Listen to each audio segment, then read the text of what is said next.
السلام عليكم ورحمة الله وبركاته. إن الحمد لله نحمده ونصلي على رسوله الكريم أما بعد. সুপ্রিয় দ্বাদশ শ্রেণীর মানবিক শাখার শিক্ষার্থীবৃন্দ, আশা করি তোমরা ভালো আছো। যে যেখান থেকে আজকে এই ক্লাসে যোগদান করছো বা শুনছো, সকলকে স্বাগত জানাচ্ছি। আজকে ক্লাস উপস্থাপনায়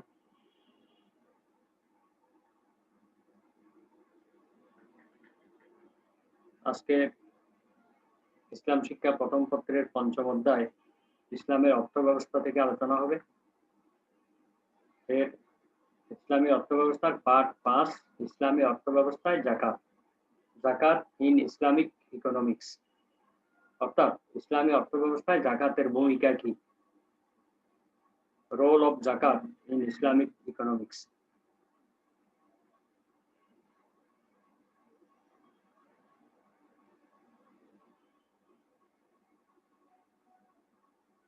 আজকের পাঠ থেকে আমরা জানতে পারবো জাকাত বলতে কি বোঝায়, ইসলামী অর্থনীতিতে জাকাতের ভূমিকা কি, জাকাতের অর্থ সমাজকে কিভাবে পরিবর্তন করতে পারে, জাকাত ফরজ হওয়ার শর্তাবলী, তারপরে জাকাতের নিসাব সম্পর্কে আমরা আজকে জানতে পারবো।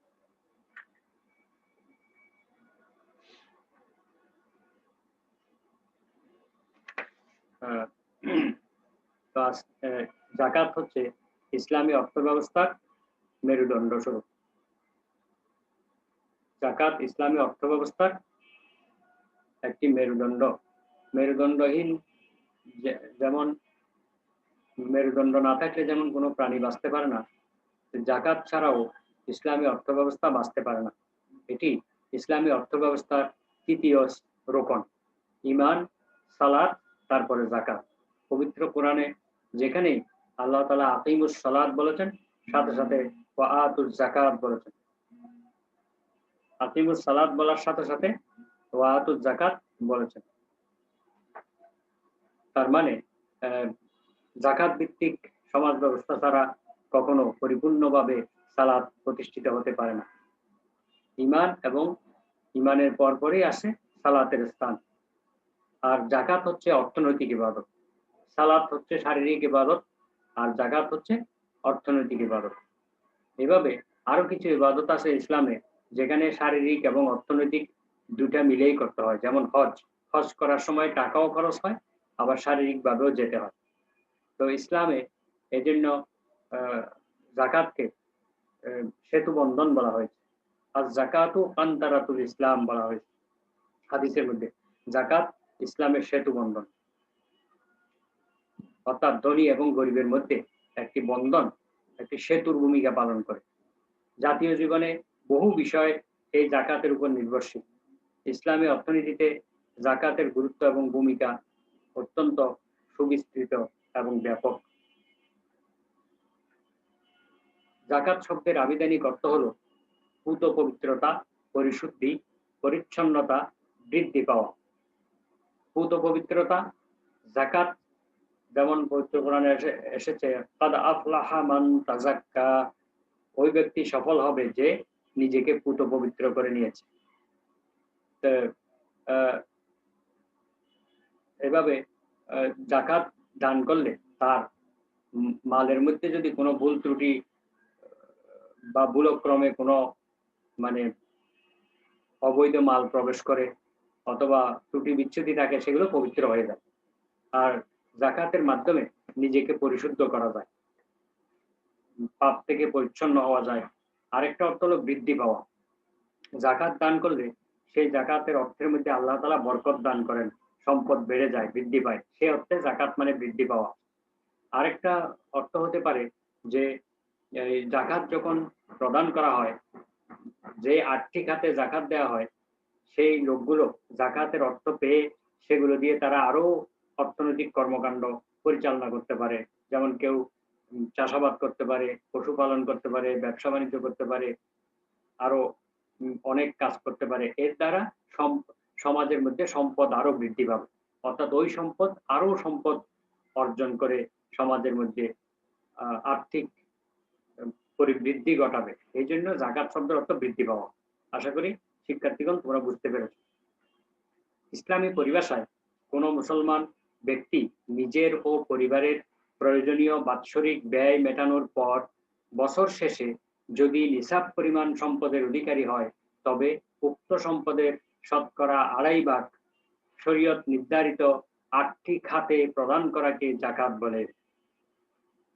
1 বছরের প্রয়োজনীয় ব্যয় অর্থাৎ খাওয়া পড়া, লেখাপড়ার বাচ্চাদের লেখাপড়া এবং অন্যান্য অসুখ বিসুখের ব্যয়, যানবাহনের ব্যয় সবকিছু বাদ দিয়ে যদি একজন ব্যক্তির কাছে, মুসলিম ব্যক্তির কাছে যদি নিসাব পরিমাণ সম্পদ থাকে, তাহলে তাকে বছর শেষে 2.5% অর্থাৎ শতকরা 2.5 টাকা হারে নির্ধারিত 8টি খাতে প্রদান করাকে জাকাত বলে। তো আমরা নিসাব এবং জাকাতের খাত সেগুলো পরে আলোচনা করব। আগে এই সংজ্ঞাটা তোমরা আয়ত্ত করে নিবে। এখন নিসাব কাকে বলে? 7.5 তোলা স্বর্ণ বা 52.5 তোলা রৌপ্য অথবা তার সমপরিমাণ অর্থ সম্পদকে নিসাব বলা হয়। স্বর্ণ থাকতে হবে এমন না, রূপা থাকতে হবে এমন না, এই পরিমাণ অন্যান্য সম্পদ থাকলেও তাকে জাকাত দিতে হবে। যেমন ব্যবসায়ের মাল, দোকানের মাল আছে, অথবা যেই সম্পদের ব্যবসা, যেই মালের ব্যবসা করে সেই মাল যদি এই 7.5 তোলা স্বর্ণের দামের সমান অথবা 52.5 তোলা রূপার দামের সমান হয়, তখন তাকে বলা হবে নিসাবের মালিক। 1 বছর পরে তাকে জাকাত দিতে হবে। যার নিকট এই পরিমাণ সম্পদ থাকে তাকে সাহেবে নেসাব বলা হয়। সাহেব মানে মালিক, নেসাবের মালিক বলা হয়। তখন তাকে 1 বছর পর জাকাত দিতে হবে। সাহেবে নিসাব মুসলমানের উপর জাকাত আদায় করা ফরজ, অর্থাৎ যার উপরে এই পরিমাণ সম্পদ থাকবে, যার কাছে এই পরিমাণ সম্পদ থাকবে তার উপরে জাকাত আদায় করা ফরজ হয়ে যাবে। সোনা, রূপা, মুদ্রা, জমির ফসল, ব্যবসায়ের পণ্য, গৃহপালিত পশু, গরু, ছাগল, উট, মহিষ, ভেড়া, দুম্বা ইত্যাদি নির্দিষ্ট পরিমাণে পৌঁছলে জাকাত দিতে হয়। আমরা বিগত ক্লাসেও কিছুটা এই ব্যাপারে আলাপ করেছিলাম। কতটি গরু থাকলে, কতটি ছাগল থাকলে জাকাত দিতে হয়। তো সেই ক্লাসটি দেখে নিলে তোমরা বুঝতে পারবে।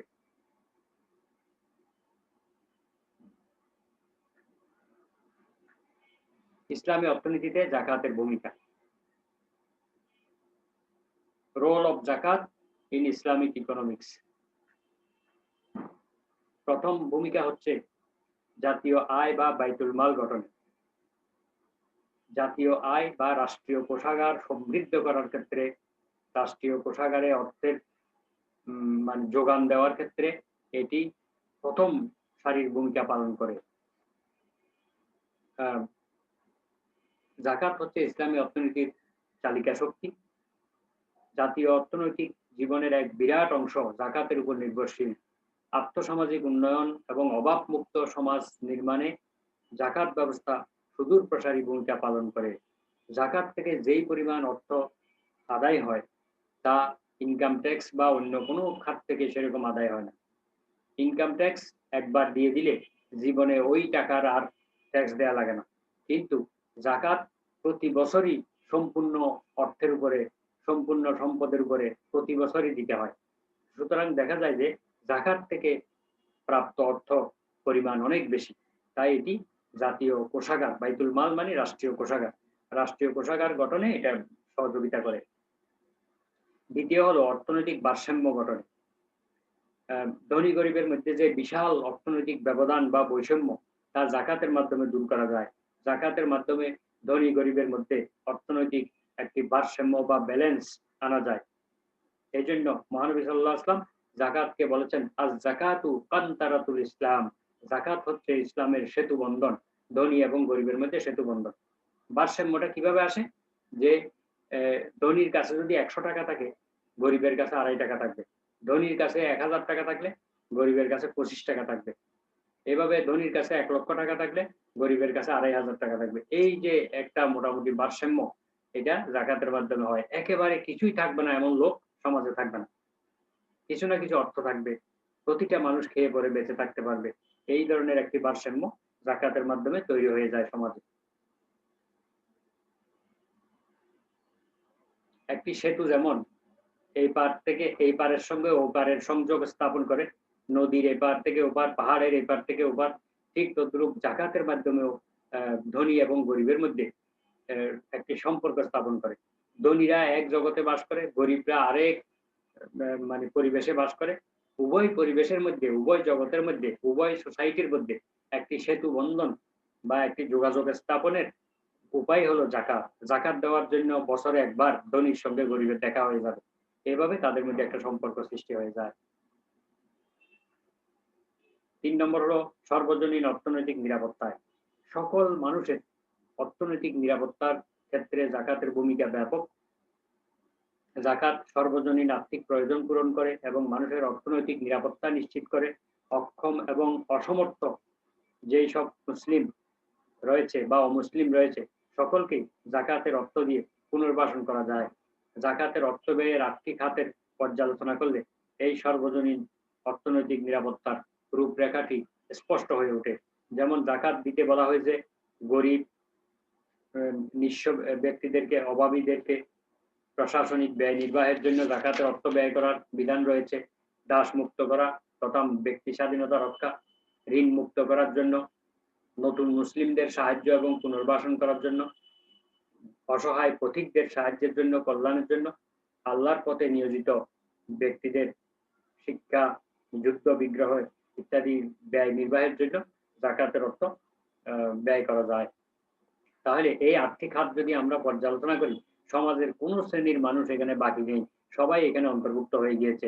অভাবী, দুস্থ, নিরীহ, সব রকমের মানে অভাবগ্রস্ত লোক, সব ধরনের নিডি পিপল এখানে সংযুক্ত হয়ে গিয়েছে, কেউ বাকি নেই। সুতরাং এই জাকাতের অর্থ যদি সঠিকভাবে ব্যয় করা হয়, সমাজে কোনো ধরনের কোনো শ্রেণীর মানুষ বঞ্চিত থাকবে না, অবহেলিত থাকবে না, সবাই অর্থ পাবে। ৪ নম্বর হলো অভাব অনটন বিমোচন। জাকাত অভাবগ্রস্ত, গরিব, দুঃখী, আত্মমানবতার অভাব অনটন বিমোচনে এবং তাদের জীবিকা যোগানে গুরুত্বপূর্ণ ভূমিকা পালন করে। সবার আগে মানুষের হলো অন্নের ব্যবস্থা করা, তারপরে বস্ত্রের ব্যবস্থা করা, তারপরে বাসস্থানের ব্যবস্থা করা, তারপরে শিক্ষা, চিকিৎসা, এই মৌলিক চাহিদাগুলো, তারপর জীবনের নিরাপত্তা, এইগুলি পূরণ করার পরে তারপরে আসে অন্যান্য উন্নয়নমূলক কাজ করা। প্রথমে এই জিনিসগুলোকে গুরুত্ব দিতে হবে। ইসলাম, মহানবী সাল্লাল্লাহু আলাইহি ওয়াসাল্লাম এবং ৪ খলিফা এবং পরবর্তী খলিফাগণের যে ইসলাম ভিত্তিক রাষ্ট্র ব্যবস্থা ছিল, সেখানে এই বিষয়গুলোকে গুরুত্ব দেওয়া হতো। প্রতিটি মানুষের মৌলিক চাহিদাগুলো পূরণ করার বিষয়টিকে গুরুত্ব দেওয়া হতো। এটাই হলো অগ্রাধিকার প্রাপ্ত। তারপরে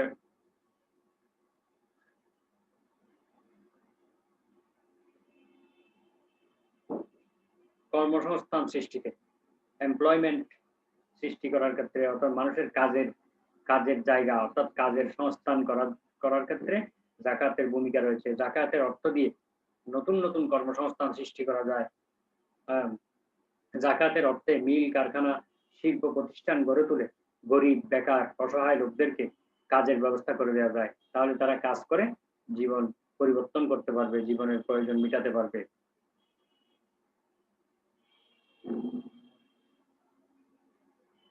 ৬ নম্বর ঋণ মুক্তিতে। জাকাতের অর্থ দিয়ে ব্যক্তি, সমাজ এবং রাষ্ট্রকে ঋণ মুক্ত করা যায়। কোনো ব্যক্তি যদি ঋণের দায়ে জর্জরিত হয়ে যায়, ব্যবসায় ক্ষতি বা যে কোনো দুর্ঘটনায় তার ক্ষতির কারণে ঋণগ্রস্ত হয়ে গিয়েছে, পরিবার পরিজন নিয়ে চলতে গিয়ে ঋণগ্রস্ত হয়ে গিয়েছে, সেই ঋণগ্রস্ত ব্যক্তিকে ঋণ থেকে মুক্ত করা যায় জাকাতের অর্থ দিয়ে। সমাজকে মুক্ত করা যায়, রাষ্ট্রকেও ঋণ মুক্ত করা যায় জাকাতের অর্থ দিয়ে। ৭ নম্বর সম্পদের ক্রমবৃদ্ধি।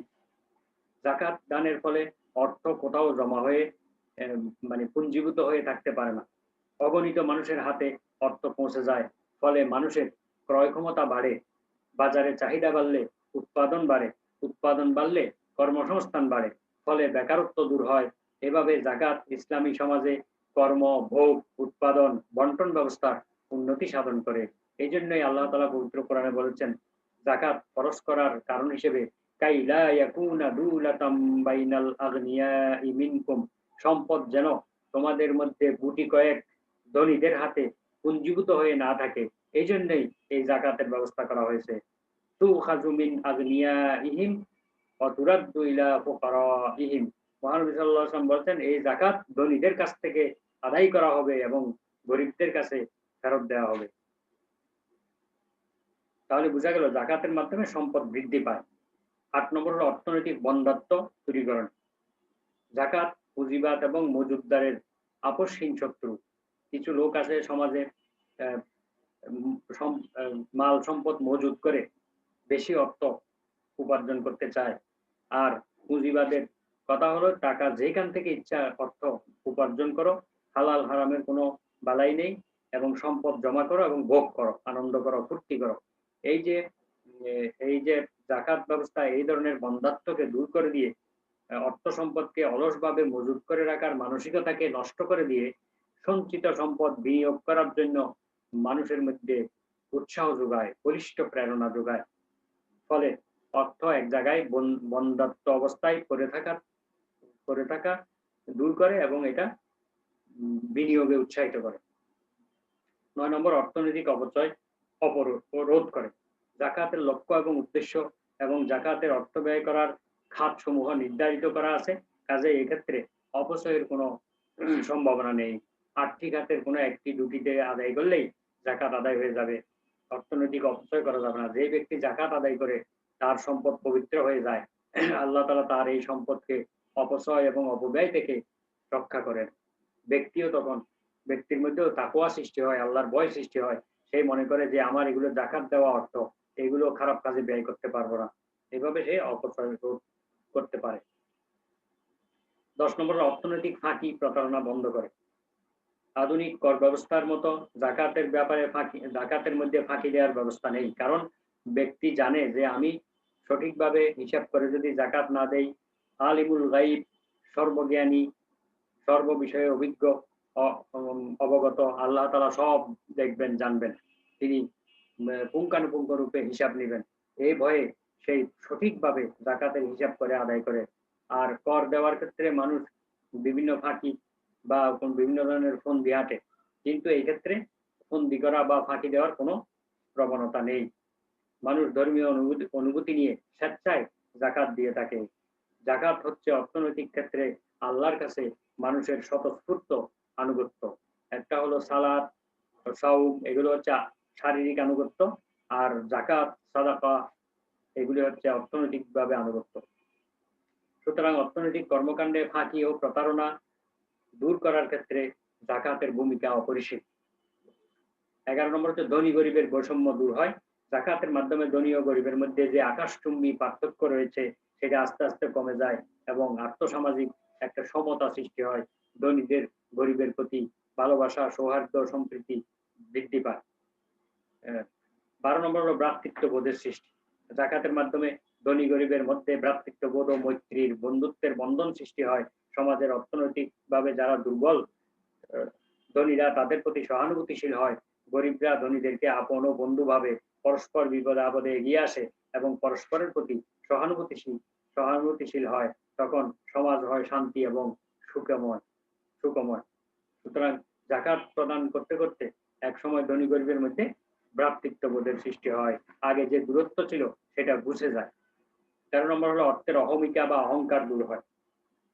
জাকাত প্রদানের ফলে মানুষের মনের মধ্যে যে অর্থের লোভ, মোহ, অহংকার জমা হয়ে থাকে, সেই অহংকার ভেঙে চুরমার হয়ে যায়। জাকাত প্রদানের দ্বারা সে বুঝতে পারে ধন সম্পদ আল্লাহর দেওয়া, আল্লাহ প্রদত্ত জিনিস। তিনি ইচ্ছে করলে তা কেড়েও নিতে পারেন। তাই জাকাত দিতে পারায় সে আল্লাহর কৃতজ্ঞতা প্রকাশ করে, তার আত্মার মধ্যে প্রশান্তি আসে। এইভাবে তার মধ্যে থেকে অর্থের অহংকার দূর হয়। যত বড় ধনী হোক না কেন সেই, তার মধ্যে বিনয়, নম্রতা এবং আনুগত্য সৃষ্টি হয়। ১৪ নম্বর হলো সমাজ কল্যাণ এবং জনহিতকর কাজে। জাকাতের অর্থ দিয়ে সমাজের কল্যাণকর কাজে, মানুষের গরিব দুঃখীদের ভাগ্য উন্নয়নে বহু জনহিতকর কাজ করা যায়। পানির ব্যবস্থা করা যায়, নদী খনন করা যায়, চাষাবাদের জমি সৃষ্টি করা যায়। নানাভাবে সমাজ কল্যাণকর রাস্তাঘাট, ব্রিজ, কালভার্ট ইত্যাদি জনহিতকর কাজ করা যায়। ১৫ নম্বর ভিক্ষাবৃত্তির উচ্ছেদ। ভিক্ষাবৃত্তি ইসলামে একটি নিকৃষ্ট হালাল। প্রয়োজনে ভিক্ষা করতে পারবে, কিন্তু এটাকে নিরুৎসাহিত করা হয়েছে। এটা সামাজিক অভিশাপ। ইসলাম ভিক্ষাবৃত্তিকে মোটেই পছন্দ করে না। যাকাতের অর্থ দিয়ে কর্মসংস্থান গড়ে তুলে ভিক্ষাবৃত্তিকে উচ্ছেদ করা যায়। কারণ ইসলাম যখন যাকাত আদায় করবে এবং গরিবদের মধ্যে সেগুলো বন্টন করবে, তখন ভিক্ষা করার কেউ থাকবে না। ভিক্ষার হাতকে কর্মীর হাতে রূপান্তরিত করা যাবে। ১৬ নম্বর হলো পুঁজিবাদ ধ্বংসের হাতিয়ার। পুঁজিবাদের যেই থিওরি, যে সম্পদ যেখান থেকে ইচ্ছা সেখান থেকে তুমি জমা করো আর নিজে ভোগ করো, এই যে মতবাদ, এই মতবাদকে ধ্বংস করার হাতিয়ার হলো যাকাত। যাকাত ইসলামী অর্থনীতিতে পুঁজিবাদকে দূর করার, ধ্বংস করার হাতিয়ার। যাকাত দিলে পুঁজিবাদী মন মানসিকতা আর থাকবে না। সম্পদ পুঞ্জীভূত করে রাখার খেয়াল থেকেই যাবতীয় অনাচারের সৃষ্টি হয়। যাকাত সেই পথকে বন্ধ করে দেয়। যাকাত দেওয়ার মাধ্যমে সম্পদ জমা করে রাখার সেই প্রবণতা দূর হয়ে যাবে। ১৭ নম্বর, অর্থ ব্যয়ের মানসিকতা সৃষ্টি হয়। ভোগে শান্তি নয়, ত্যাগেই শান্তি। যাকাতের মাধ্যমে অর্থ ব্যয় এবং দানের মানসিকতা গড়ে ওঠে এবং ত্যাগ স্বীকারে মানুষ উদ্বুদ্ধ হয়। অন্যকে দান করে তার মধ্যে প্রশান্তি আসে। আর শুধুমাত্র নিজে ভোগ করলে সেখানে তেমন প্রশান্তি আসে না। অন্য ব্যক্তি যখন আমার কাছ থেকে কিছু পাবে, তার মধ্যে যে প্রশান্তি আসবে, সে যে একটা প্রশান্তির নিঃশ্বাস ছাড়বে, তার একটি ওয়েভ বা ঢেউ আমার আত্মার সঙ্গে এসে সংযুক্ত হবে। তখন আমার আত্মা প্রশান্ত হয়ে যাবে, রোগ ভালো হয়ে যাবে, মানসিক অশান্তি দূর হয়ে যাবে, চিন্তা ভাবনা দূর হয়ে যাবে। এই জন্য দানশীলতাকে ইসলাম উৎসাহিত করেছে। আল্লাহ তাআলা বলেছেন, ইয়ামহাকুল্লাহুর রিবা ওয়া ইউরবিস সাদাকাত। আল্লাহ তাআলা সুদকে ধ্বংস করেন এবং দানশীলতাকে উন্নয়ন করেন, উন্নীত করেন, মর্যাদা দান করেন।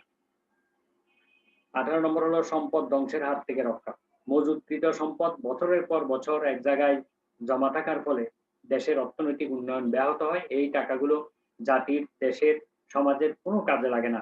তার সাথে সাথে সম্পদের একটি বিরাট অংশ নষ্ট হয়ে যায়। যাকাতের ফলে সম্পদের মালিক সচেতন হয় এবং সম্পদ ধ্বংসের হাত থেকে রক্ষা করে। ১৯ নম্বর, আর্থসামাজিক উন্নয়নের চাবিকাঠি। যাকাত মানুষের আর্থসামাজিক উন্নয়নের চাবিকাঠি। জনশক্তি উন্নয়নে যাকাতের অর্থ ব্যয় করা যায়, ফলে জাতীয় আয় বৃদ্ধিতে তারা কাজ করতে পারে। কাজেই আর্থসামাজিক উন্নয়নে যাকাতের ভূমিকা অসীম। এবারে আমরা এই যাকাতের ইসলামী ইসলামে অর্থাৎ সমাজের অর্থনৈতিক উন্নয়নে যাকাতের ভূমিকা সম্পর্কে আমরা ১৯টি পয়েন্ট আলোচনা করছি। এবারে আমরা যাকাত ফরজ হওয়ার জন্য কয়েকটি শর্ত আছে তা আলোচনা করব। একজন মুসলমানের উপরে যাকাত ফরজ হওয়ার জন্য ৯টি শর্ত বিদ্যমান থাকতে হবে। এর মধ্যে ৫টি হলো ব্যক্তির মধ্যে, আর ৪টি হলো মালের মধ্যে বা সম্পদের মধ্যে। যেই সম্পদের যাকাত দিতে হবে সেই সম্পদের মধ্যে ৪টি বৈশিষ্ট্য থাকতে হবে, ৪টি শর্ত থাকতে হবে। আর যে ব্যক্তি যাকাত দিবে তার মধ্যে ৫টি থাকতে হবে। অর্থাৎ মোট ৯টি শর্ত পাওয়া গেলে তখন তার উপরে যাকাত ফরজ হবে। তাহলে আমরা এই বিষয়গুলো অত্যন্ত মনোযোগ দিয়ে খেয়াল করব।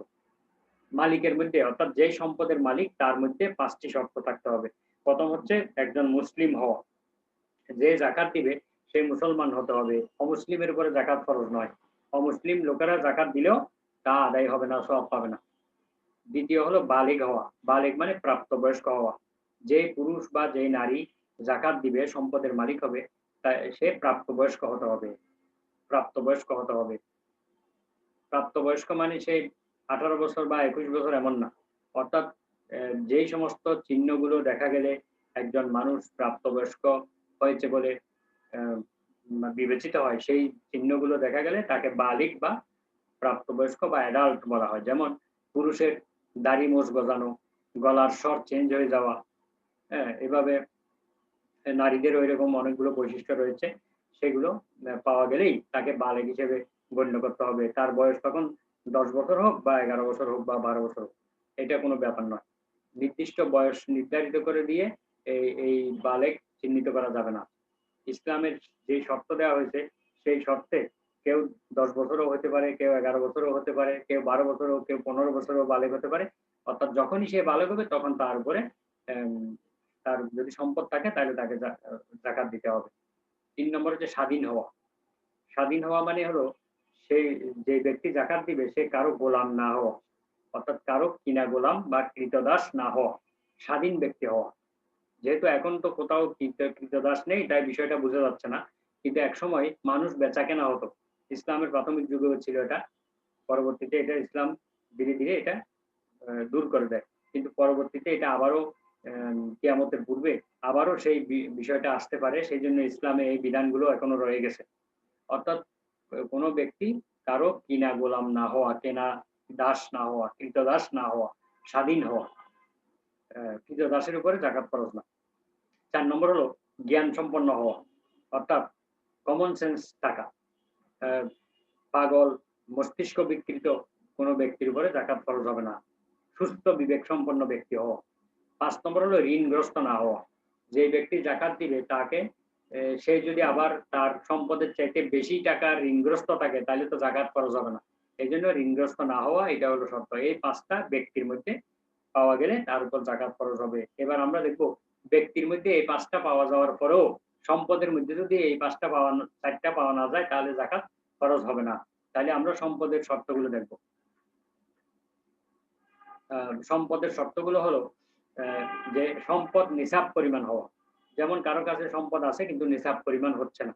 যেমন ৫২.৫ তোলা রূপার সমান অথবা ৭.৫ তোলা স্বর্ণের সমপরিমাণ সম্পদ নেই। অর্থাৎ স্বর্ণ ৭ তোলা আছে, ৭.৫ তোলা নেই, তাহলে যাকাত ফরজ হবে না। রূপা ৫১ তোলা আছে, ৫২.৫ তোলা হচ্ছে না, তাহলে যাকাত ফরজ হবে না। এইভাবে টাকা যদি ৫২.৫ তোলা রূপার বাজার মূল্যের সমান না হয়, ৭.৫ তোলা স্বর্ণের বাজার মূল্যের সমান না হয়, তাহলে তার উপরে যাকাত ফরজ হবে না। এইভাবে অন্যান্য মালও হিসাব করতে হবে। ৭ নম্বর হলো সম্পদ পূর্ণ দখলে থাকা। সম্পদ যদি আরেকজনের দখলে থাকে, নিজের দখলে নেই, নিজের কোনো অধিকারে নেই, সম্পদ আছে কিন্তু সেগুলো আরেকজনের দখলে রয়ে গেছে, তাহলে কিন্তু সেটার উপর যাকাত ফরজ হবে না। ৮ নম্বর হলো নিসাব ১ বছর কাল স্থায়ী হওয়া। নিসাব পরিমাণ সম্পদ আছে কিন্তু সেটা মালিক হয়েছে ১ মাস আগে, ২ মাস আগে, ৬ মাস আগে, কিন্তু এখন ১ বছর পূর্ণ হয়নি। ১ বছর পূর্ণ হওয়ার পরেই তার উপর যাকাত ফরজ হবে। তারপরে মালের ব্যবসায়ের নিয়ত থাকা। কোনো মাল আছে একজন ব্যক্তির কাছে, সেই মালগুলো যদি সে ব্যবসায়ের উদ্দেশ্যে ক্রয় করে থাকে এবং সেটা যদি নেশাব পরিমাণ হয় তাহলে তার উপরে যাকাত ফরজ হবে। মালের উপর যদি ব্যবসায়ের নিয়ত না থাকে তাহলে সেটার উপর যাকাত ফরজ হবে না। যেমন ঘরের ফার্নিচার, ঘরের বিভিন্ন আসবাবপত্র, সেগুলো সে কিনেছে নিজের ব্যবহারের জন্য কিন্তু ব্যবসা করার নিয়তে কিনে নেয়, তাহলে সেগুলোর উপর যাকাত ফরজ হবে না।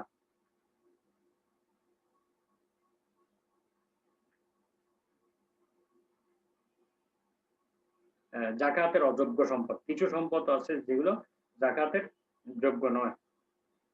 যেমন হাওয়ায়েজে আসলিয়া তথা মৌলিক প্রয়োজনীয় জিনিস বাদ দিয়ে নিসাব পরিমাণ মাল না হলে যাকাত ফরজ হয় না। হ্যাঁ, তো হাওয়ায়েজে আসলিয়া মানে মৌলিক প্রয়োজনীয় জিনিস।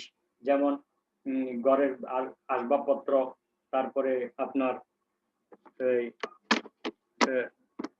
তারপরে সারা বছরের খাদ্যশস্য, তারপরে চলাচলের জন্য গাড়ি বা পশু, এভাবে যা যা তার দরকার, চিকিৎসা খরচ, সবকিছু বাদ দিয়ে যদি তার সম্পদটা নেশাব পরিমাণ হয় তাহলে তার উপর যাকাত ফরজ হবে। যদি এইসব খরচ বাদ দিয়ে যদি নেশাব পরিমাণ না হয় তাহলে যাকাত ফরজ হবে না। আশা করি বুঝতে পেরেছ। হাওয়ায়েজে আসলিয়া কাকে বলে? পরিচর্যার দাস। অর্থাৎ আগে যে একটু আগে বলেছি যে মানুষ কৃতদাসী ছিল আগে, সেরকম কেনা গোলাম, এগুলো সম্পদ হিসেবে গণ্য। পরিচর্যা করার জন্য, ঘরের কাজের জন্য বর্তমানে যে কাজের লোক রাখা হয় এগুলো না, কিন্তু এটা কৃতদাস বোঝানো হয়েছে। ঘরের কাজের লোকেরা কিন্তু কৃতদাস নয়, তাদেরকে কৃতদাস মনে করা এটা ঠিক হবে না। খাদ্যশস্য, পোশাক, গৃহ সামগ্রী, যানবাহন, বারবাহী পশু, ব্যবহার্য অস্ত্র, লেখাপড়ার সামগ্রী, এগুলি হচ্ছে প্রয়োজনীয় জিনিস। এগুলো যাকাতের হিসাব থেকে বাদ দিতে হবে। এগুলা বাদ দিয়ে যদি কারো কাছে ওই যে নিসাব পরিমাণ সম্পদ থাকে তখন তার উপরে ১ বছর পরে যাকাত ফরজ হবে। খাদ্যশস্য, তারপরে এভাবে যানবাহন, গাড়ি, এগুলো বাদ যাবে। ব্যবসায়ে মালের নিয়ত না করা পর্যন্ত যাকাত ফরজ হয় না। কারো কাছে মাল আছে কিন্তু ওই মাল ব্যবসার উদ্দেশ্যে কিনে নাই, তাহলে তার উপরে যাকাত ফরজ হবে না, যা একটু আগে আমি আলোচনা করেছি। ঋণী ব্যক্তির যে পরিমাণ ঋণ আছে সেই পরিমাণ অর্থের উপর জাকাত ফরজ হয় না। একজনের কাছে 5 লাখ টাকা আছে কিন্তু তার আবার 3 লাখ টাকা ঋণ আছে। তাহলে 5 লাখ থেকে 3 লাখ টাকা ঋণ বাদ দিয়ে বাকি 2 লক্ষ টাকার উপর তাকে জাকাত দিতে হবে। পুরো টাকার উপর দিতে হবে না। আর যদি কারো কাছে 5 লাখ টাকা আছে কিন্তু আবার 5 লাখ টাকা ঋণ আছে, তাহলে তার উপর জাকাত ফরজ হবে না। এভাবে আমরা মালে জেমারের উপরে জাকাত ফরজ হয় না। মালে জেমার কাকে বলে? মালে জেমার বলা হয় যে মালের প্রকৃত মালিক আছে বটে, তবে সম্পদ মালিকের অধিকারে নেই। সম্পদ মালিকের অধিকারে নেই। মালের মালিক আছে কিন্তু ওই সম্পদ মালিকের অধিকারে নাই। ওই মাল যখন ওই মাল দখলে পাবে এমন আশাও নেই। কখন যে এই মাল পাবে তার আশাও নেই, তাকে মালে জেমার বলা হয়। মালে জেমার বলা হয়। যেমন ধরো মালে জেমার যেমন হারানো সম্পদ। সেই রাস্তা দিয়ে হাঁটতেছে কিন্তু রাস্তায় টাকার বান্ডিলটা পড়ে গেছে কোথায়। তো এই মাল তো কার কাছে গেছে, কোথায় আছে কেউ জানে না। সুতরাং এটার উপর জাকাত ফরজ হবে না। নদীতে নিমজ্জিত মাল, নদীতে পড়ে গেছে কোনো সম্পদ বা কোনো মাল ডুবে গেছে, তাহলে ওই মাল তো পাওয়ার আশা নাই। যদি পাওয়া যায় তখন জাকাত দিতে হবে, কিন্তু না পাওয়া পর্যন্ত জাকাত দেওয়া যাবে না। জবরদস্তি করে ছিনিয়ে নেওয়া মাল, কেউ ছিনতাই করে নিয়ে গেল সম্পদ, মাল, টাকা পয়সা, তাহলে সেটার উপর জাকাত ফরজ হবে না। চোরাই মাল, যার কোনো সাক্ষী নেই, এর উপর জাকাত ফরজ হবে না। জঙ্গলে প্রকৃত মাল, জঙ্গলের মধ্যে সোনা রূপা টাকা পয়সা মাটিতে পুঁতে রাখছে কিন্তু কোন জায়গায় রাখছে সেটা মনে নেই অথবা খুঁজে পাওয়া যাচ্ছে না, তাহলে সেটার উপর জাকাত ফরজ হবে না। আর একটা হলো যার কথা মালিকের মনে নেই। যেই সম্পদ আছে, সম্পদ যে সে এক জায়গায় 5 লাখ টাকা রাখছিল অনেক বছর আগে, কিন্তু তার এটা একদম মনে নেই। সেই মনে না থাকা তার অর্থের জাকাত না দিলে কোনো অসুবিধা নেই। কিন্তু যখন মনে পড়বে তখন তাকে এটা জাকাত আদায় করতে হবে। তারপরে ঋণের অর্থ, যা ঋণ গ্রহণকারী অস্বীকার করে কিন্তু পরে অন্য লোকের কাছে ঋণের কথা স্বীকারও করে। ঋণ গ্রহণকারী একজন লোক আপনার কাছ থেকে মনে করেন 2 লক্ষ টাকা ঋণ নিল, কিন্তু সেই ঋণ নেওয়ার পরে অস্বীকার করলো যে আমি কোনো টাকা নিই নাই। কিন্তু পরে আবার অন্য লোকের কাছে সে স্বীকার করছে যে হ্যাঁ আমি তার কাছ থেকে টাকা নিয়েছিলাম কিন্তু আমি এটা দেই নাই, তারপরেও সেটার উপর জাকাত খরচ হবে না। আত্মসাৎ করা মাল, যা আত্মসাৎকারী কয়েক বছর পর স্বীকারও করে। মানে কেউ কারো মাল আত্মসাৎ করলো, আত্মসাৎ করার পরে সেই কয়েক বছর পরে স্বীকার করছে, তারপরেও এটার উপর জাকাত খরচ হবে না। এগুলোকে মালে জেমার বলা হয়। মালে জেমার জাকাতের অযোগ্য। এই মাল ফেরত পেলে নিয়ম অনুযায়ী জাকাত দিতে হবে। মাল যদি কোনো সময় ফেরত পাওয়া যায়, এই মালগুলো যেগুলো আমরা এখন বর্ণনা করলাম, তখন সেগুলোর উপর জাকাত আসবে। ঋণদাতা ঋণের অর্থ ফেরত পেলে পিছনের বছরগুলো হিসাব করে জাকাত দিবে। মনে করেন আপনি কাউকে 1 লক্ষ টাকা ঋণ দিয়েছেন, কিন্তু সে 5 বছর পরে এই টাকা ফেরত দিয়েছে, তাহলে আপনার এই 1 লক্ষ টাকার পিছনের 5 বছরের জাকাত দিয়ে দিতে হবে একসঙ্গে। অর্থাৎ প্রতি বছর 2,500 টাকা করে 5 বছরে 12,500 টাকা আপনাকে দিয়ে দিতে হবে। আর না পেলে তখন আর জাকাত দিতে হবে। জাকাতের নিসাব আমরা একটু আগে আলোচনা করেছি। যে পরিমাণ সম্পদ থাকলে জাকাত খরচ হয় তাকে মাল সম্পদের নিসাব বলা হয়। সোনা রূপার জাকাত আমরা তাও আলোচনা করছি। সোনা রূপার ঐতিহাসিক প্রেক্ষাপট হলো সোনা রূপার প্রাচীন মাপের একক ছিল রতল, কিরাত, মিসকাল, আউকিয়া, কাইল, ওজন, দিরহাম, আউন্স প্রভৃতি। এটা ওজন হবে, এটা ভুল হয়েছে বানান। সোনার নিসাব হলো আপনার, যেটা আমরা অনেকবার আলোচনা করেছি,